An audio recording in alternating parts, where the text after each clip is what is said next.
Hello and welcome back. This is Lesson 2, Accessibility for Online Learning. In our previous lesson, we talked about universal design for learning. What we want to do in this module is talk about and illustrate the role of legal requirements of accessibility. What is global accessibility? Here's an example.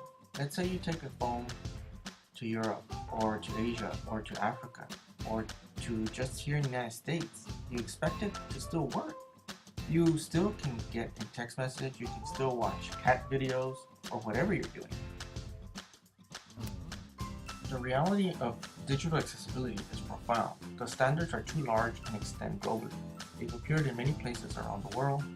The ADA are one set of standards, although those standards were initially intended for the environment.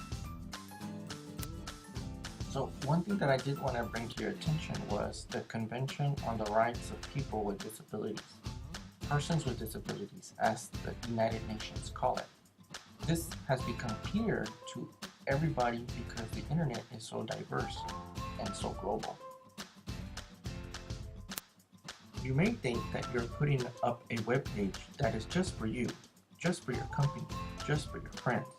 But the reality is that it goes everywhere, and the information design needs to take into account the fact that this is universal in some profound way. Some languages read to right, some read to left. There are other variations. Color has one meaning in one culture, another meaning in another culture. So when you're talking about putting up an information and communication resource for the world, you need to be aware of some of these issues. It is really important to realize that accessibility makes better products. Accessibility is accessibility for everyone. A good accessible product is a product that's good. I mean, there's very few products. I've never heard of one that's accessible that nobody likes to use. There are many products that people don't like to use that are inaccessible. And the correlation is very tightly woven. If you hear people complaining about an application on your campus, oh, I can't use this database because it's really hard for me to figure out where to enter the data. That database is likely to be very inaccessible. And if you make it accessible, those people who are having a hard time using it and doing the work will also be able to get their job done.